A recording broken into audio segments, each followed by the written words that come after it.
कुछ लोग कहते हैं कि जेलकेम जो नई पार्टी बनी है, उगाही की पार्टी बनी है, कुलकुली गैंग है। मतलब उसे पढ़े लिखे नहीं है। जिला अध्यक्ष भी खुद अनपढ़ लोगों की तरह शायद पढ़ा लिखा है कि नहीं। तो आप जरा अपने फॉलोअर्स और विरोधी लोग को भी बताएं कि आप पढ़े लिखे हैं कि नहीं है। आप बताइए अपने से। ये जो भी शासन कर रहे हैं कि जेलकेम के लोग रेपिस्ट का मदद कर रहे हैं, वैसा नहीं है। प्रशासन नमस्कार, अभी मैं रामगढ़ जिले में हूँ और आइए हम रामगढ़ के कुछ राजनेताओं से मिलते हैं, सामाजिक आदमी से मिलते हैं और जानते हैं कि पिछले दिनों में जो आपने देखा होगा कि क्रांतिकारी पार्टी के नाम से जाने जाते हैं जेलकेम, झारखंड लोकतांत्रिक क्रांतिकारी मोर्चा, और झारखंड क्रांतिकारी मोर्चा के जिला अध्यक्ष देवानंद कुमार महतो से हम जानेंगे कि पिछले दिनों में जो आप लोगों ने केंद्रीय महाधिवेशन जेलकेम पार्टी के किए तो क्या कुछ रहा, क्या कुछ नई रणनीति मिला है। तो ये सब बातें जानने के लिए हम मिलते हैं देवानंद कुमार महतो, जो जेलकेम के जिला अध्यक्ष रामगढ़ के हैं। जोहार सर। जोहार आपके सभी देखने वाले दर्शकों, चाहने वाले सभी समर्थकों को जोहार। पिछले जो 25 जुलाई को बोकारो में जेलकेम का जो केंद्रीय अधिवेशन हुआ था, वहां पर हमारी जो पार्टी है उसका केंद्रीय कमेटी का कार्यकारिणी समिति का विस्तार किया गया था और उसका जो चुनाव आयोग को जो हर राजनीतिक दल अपना रिपोर्ट सौंपती है वो केंद्रीय समिति हमारी पार्टी ने सौंपी है। और कुछ नए चेहरे आए हैं उस केंद्रीय कमेटी में और कुछ पुराने चेहरे को भी फेरबदल करके कमेटी का विस्तार किया गया है। दादा, लेकिन इस अधिवेशन का मुख्य उद्देश्य क्या था कि अधिवेशन जो हम लोग कर रहे हैं, क्योंकि आपकी पार्टी नई है और नई होने के साथ साथ आप लोगों ने पहले ही वादा जनताओं के बीच किए थे कि हम लोग जब भी मीटिंग करेंगे, रैलियां करेंगे तो एक पेड़ के नीचे, खुले आसमान के नीचे और खुले मैदान में करेंगे। तो फिर इस तरह के मैरिज हॉल, बड़े बड़े टाउनशिप, बड़े बड़े हॉल में क्यों? देखिए, आपको स्पष्ट कर देना चाहते हैं कि अधिवेशन था, ये एक पार्टी का जो मेंबर थे उसका मीटिंग था, ये कोई रैली नहीं था। आप जो अधिवेशन का दूसरा रूप होता है जो बहुत सारे पार्टी करती है या हम लोग भी करेंगे, तो बाहर में जो ग्राउंड में होगा उसमें पूरे कार्यकर्ता के साथ होगा। जबकि हम लोग का पार्टी बने 1 साल ही हुआ है और 1 साल में हम लोग का जो कमेटी का जो मेंबर होते हैं, जो कार्यकारिणी समिति होता है, उसका लिस्ट केवल देना था। उसको बना के हम लोग को, जो कि एक छोटा सा मीटिंग था, मीटिंग के तहत केंद्रीय कमेटी का हम लोग नाम चुनाव आयोग को दिए। बाकी इसका कुछ ही दिन के बाद जो अधिवेशन होगा वो बड़ा रूप में होगा। वैसा कोई बात नहीं है कि हम लोग हॉल में सीमित हो रहे हैं। सो हम लोग का एक जगह चयन किया जाएगा, या तो राजधानी में होगा या बोकारो, धनबाद या रामगढ़ के कोई शहर में किया जाएगा जो खुले मैदान में होगा। लोग तो कह रहे हैं कि भाई 1 साल हुआ पार्टी के बने हुए, जयराम महतो विधायक भी बन गए, पहले लोगों के साथ चलते थे, अब मीटिंग रैलियां जो अपनी अधिवेशन कर रहे हैं, अब चुपचाप कर रहे हैं, हम लोग को पता नहीं चला। आम जनता आप लोग से नाखुश नजर आ रहा है। ऐसा नहीं है, बिल्कुल ऐसा नहीं है। हम लोग के जो टाइगर है, जो सुप्रीमो है, उनका आप आए दिन वीडियो देखे होंगे कि वो कहीं भी चल जाते हैं। ऐसा नहीं है कि मतलब कि हॉल में हो रहा है या जनता दरबार, उनका देखिए पेड़ के नीचे लगा देते हैं, कभी नदी किनारे लगा देते हैं या कभी रोड में, गाड़ी में, वो हमेशा करते हैं। जमीन से जुड़े हुए नेता हैं। वैसा नहीं है कि मतलब कि जमीन छोड़कर वो हॉल में शिफ्ट हुए हैं। सो ये सरासर गलत होगा। विरोधी कुछ भी कह सकता है, हम लोग को उसमें नहीं जाना है। ये एक छोटा सा मीटिंग था, मात्र यहाँ के जो कार्यकारिणी सदस्य थे उनका लिस्ट केवल देना था। वैसा कोई बात नहीं कि हम लोग हॉल में किए हैं। सो पिछले दिनों लोग कह रहे हैं कि अपना 75% जो सैलरी बांटने का वादा किए थे, वो सैलरी बांटने में भी वो तो 20 लाख का पंडाल लगा दिए। राजू महतो खुद कह रहे थे, जो जगन्नाथ महतो के बेटे हैं, कि 20 लाख का पंडाल लगा दिए, 7 लाख बांटे। तो जितना बांटे नहीं उससे ज्यादा तो खुद खर्चा किए पंडाल में। विपक्ष का काम है आरोप प्रत्यारोप लगाते रहना, जबकि उनको पता होना चाहिए कि राज्यपाल हमारे राज्य के प्रमुख व्यक्ति है और उनका कार्यक्रम में अगर कहीं उनका कार्यक्रम तय होता है तो उनका सारा खर्चा, उनका वाहन डीसी या उस जिले के प्रशासन करती है। ये जेलकेम वाहन नहीं के है या मेरे विधायक का सैलरी से नहीं कटा है। लोगों को ये चीज आप बता दीजिए कि ये जो कार्यक्रम था ये सरकार का कार्यक्रम था और सरकार के प्रशासन के लोग उसमें खर्चा किए थे। बाकी जो वहाँ की सामग्रियां वितरण की गई थी या जो उनके द्वारा पुरस्कार दिया गया था, वे सिर्फ जयराम महतो हमारे माननीय विधायक के सैलरी से लिया गया था। बाकी जो भी अन्य खर्च थे, रोड बना, पंडाल बना, कुर्सी आया, वो सब प्रशासन का जिम्मे था। अभी जो अधिवेशन आपने किया, कुछ लोगों का, आपकी पार्टी के ही है, कुछ लोगों का कहना है कि भाई केंद्रीय अधिवेशन जो हुआ उसमें जो लोगों का चयन हुआ सिर्फ यूथ नजर आते हैं, कहीं बुद्धिजीवी नजर नहीं आते जो 50 से कम ऊपर आयु के हो। तो उनका कहना है कि जब सेंट्रल कमेटी का मीटिंग हुई, अधिवेशन हुआ, उसमें 50 से नीचे का लिया गया, 40, 35, कोई 30 का ही है। तो क्या यूथ कमेटी का जब मीटिंग होगी, अगर प्लान बनेगा, तो क्या 9-10 के बच्चों को लेंगे आप? ये सरासर निराधार है, बेबुनियाद है। मैं इसको बता देना चाहता हूँ, मेरा पार्टी बने 1 साल है, मेरा सुप्रीमो खुद 30 साल के युवा लड़का है और हमारे पार्टी में 80 से 90% युवा है जो कि 25 से 35 के ही बीच में है। तो मेरे पार्टी के लोग ही युवा में भी है, केंद्र में भी है और जिला में भी है। और रही बात 45-50 साल के युवा या बुजुर्ग या सबको शामिल करना, अभी बहुत बाकी है। प्रदेश कमेटी बनेगा, वहां रहेंगे और जिला कमेटी में भी है, प्रखंड में भी है। तो ये उम्र का कोई बात नहीं है। हम लोग का पार्टी युवा है, युवा सोच है, युवा लोग जुड़े हैं। तो जाहिर सी बात है कि जो भी पद वितरण होगा युवाओं के बीच ही होगा। ये जो भी इस तरह की नाराजगी बता रहे हैं उनको मैं कह देना चाहता हूँ कि अपने आप को सब युवा है, मेरा पार्टी भी युवा है, ऐसा कोई नाराजगी की बात नहीं है। तो जो नाराज हो रहे हैं उनको क्या प्रदेश कमेटी या जिला कमेटी में रखेंगे? हाँ, जाहिर सी बात है, जिसकी जैसी योग्यता रहेगी उनको प्रदेश कमेटी, जिला कमेटी, बुद्धिजीवी मंच, युवा मंच, जिसमें रहने का मन है उनसे राय विचार करा के उनको रखा जाएगा। कहीं किसी से किंतु परंतु नहीं है, सबको जगह दिया जाएगा जिसकी जैसी योग्यता होगी। लेकिन अभी फिलहाल में जो रामगढ़ की घटना हुई, आफ्ताब अंसारी को मृत्यु को लेकर, जो युवती को, जो आदिवासी युवती, उनको झांसा देकर यौन संबंध कर रहे थे, तो लोगों को कहना है कि भाई जेलकम पार्टी इसमें नजर नहीं है। क्या वो रेपिस्ट के साथ है कि दुष्कर्म हुई बच्ची के साथ है?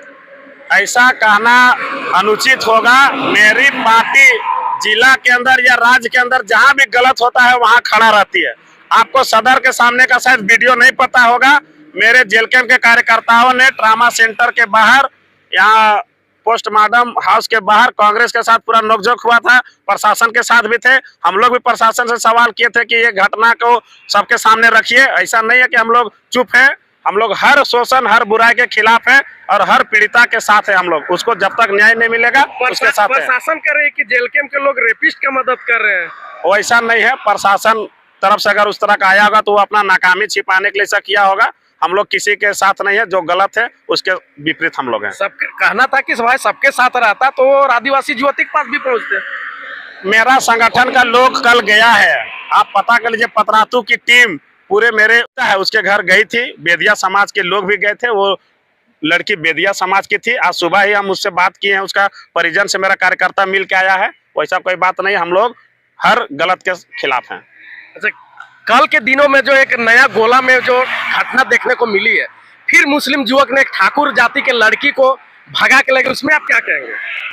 देखिए, ये मामला तो पेपर में आया था, कोई फेसबुक में भी लेटर लिख के डाला था कि मेरी बच्ची का अपहरण किया गया है। ये जो कोई भी मामला, अभी जो प्रेम प्रसंग का जितना तेजी से वायरल होता है वीडियो, इसमें पहले हम लोग को जाने बिना कूदना बेवकूफ़ी होगा। अब उसमें लड़का का गलती है कि लड़की का गलती है कि दोनों का सहमति से भागा है, ये पहले हम लोग को जानने का विषय। जब तक प्रथम और द्वितीय पक्ष सामने नहीं होगा, हम लोग किसी के पक्ष में निर्णय लेना उचित नहीं होगा। हम लोग को पहले सत्य को जानना होगा कि हुआ क्या है। घटना को बिना जाने किसी रूप को देना, ये सरासर गलत होगा।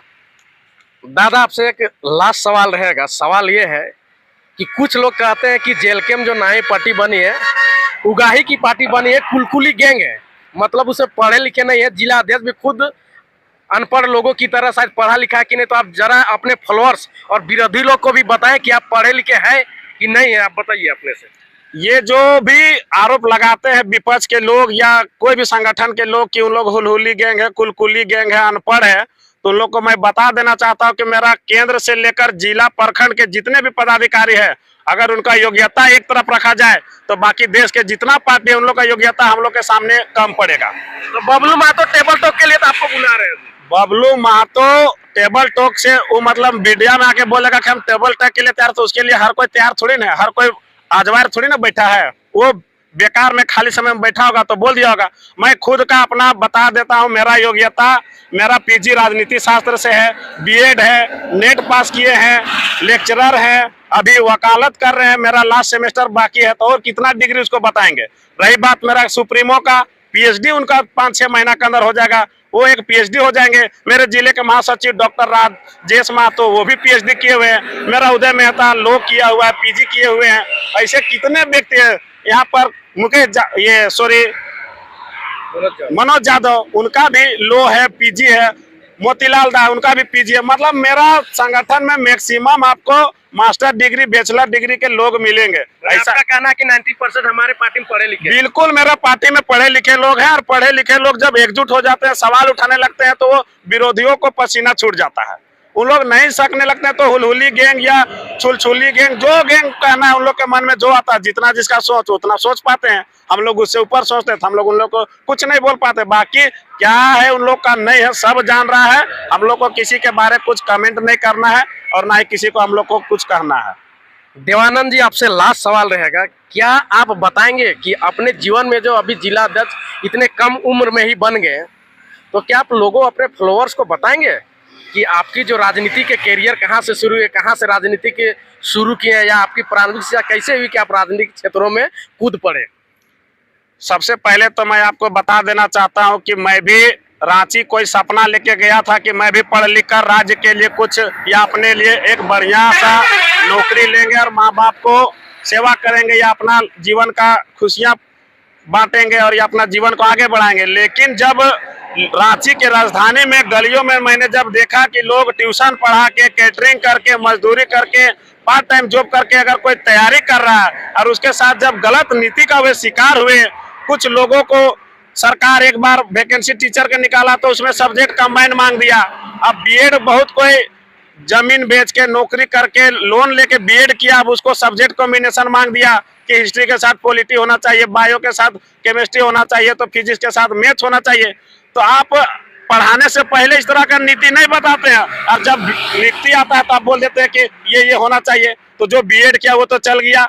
दूसरी बात कि अभी तक सरकार ने मात्र 2 या 3 बार जेटेट लिया है, और 25 साल के राज्य में जो 13-12 में जो पास किया, लास्ट 16 में उसी का नियुक्ति हो रहा है, बाकी सब अभी बेरोजगार बैठा हुआ है। तो ये सब जो हम देखें कि जो जेटेट हर साल होना चाहिए, नियुक्ति होता है तो उसका हर साल नियमावली बनना चाहिए। रघुवर दास आया तो 18 साल से 25 साल का दरोगा मांगा, और जो 30 साल का है, 35 साल का, जो 10 साल से तैयारी करता है, उन लोग कहाँ जाएगा? तो ये सब बहुत ऐसा मुद्दा देखने को मिला, तो लगा कि नीति नियम के लिए हम लोग को राजनीति करना चाहिए या छात्रों के लिए आवाज उठाना चाहिए। तब हमने ग्रेजुएशन के बाद जैसे पीजी में नामांकन लिया था, उसी समय छात्र के हित में जुड़े और छात्र के मुद्दों को उठाना शुरू किया, और जेपीएससी जैसे, जेएसएससी जैसे धांधलियों में हम लोग आंदोलन करते रहे। और उसके बाद धीरे धीरे अब हम लोग राजनीति में घुसे हैं और जेल के में दामन थामे हैं। क्या आपको ऐसा लगता है कि आपके राजनीतिक जीवन से लोगों को ज्वलंत मुद्दे, समस्याएं सुलझेंगी?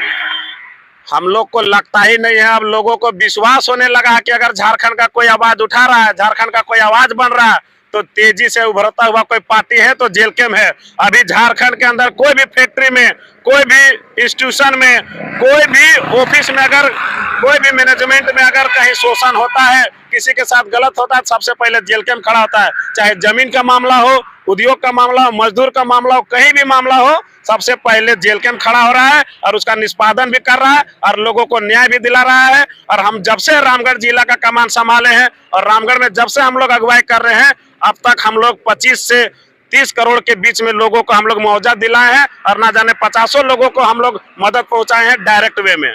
तो दादा लोग तो कह रहे हैं कि फैक्ट्री उन लोग माल उगाही के लिए जाते हैं। जो भी इस तरह का कह रहा है, आरोप कर रहा है, हम लोग को उन लोग नीचे गिराने के लिए, उन लोग के अब कोई उपाय नहीं बच गया कि जेल के में इतना तेजी से कैसे आगे बढ़ रहा है, तो उसको गिराने के लिए उन लोग बता रहा है कि लोग उगाही कर रहा है। अगर हम उगाही करते तो हम बड़ा बड़ा फॉर्च्यूनर या अच्छे से मेंटेन में रहते। अगर हम उगाही करते तो हम कॉलेज क्यों जाते? मैं कॉलेज पढ़ाने जाता हूँ अभी भी, और अभी भी क्लास लेके आ रहा हूँ। मैं वहाँ क्लास लेता हूँ, पढ़ाता हूँ, फिर उसके बाद मैं राजनीति करता हूँ, खुद के दम पर करता हूँ। जो भी इस तरह का आरोप लगा रहे हैं वो पूरा बेबुनियाद है।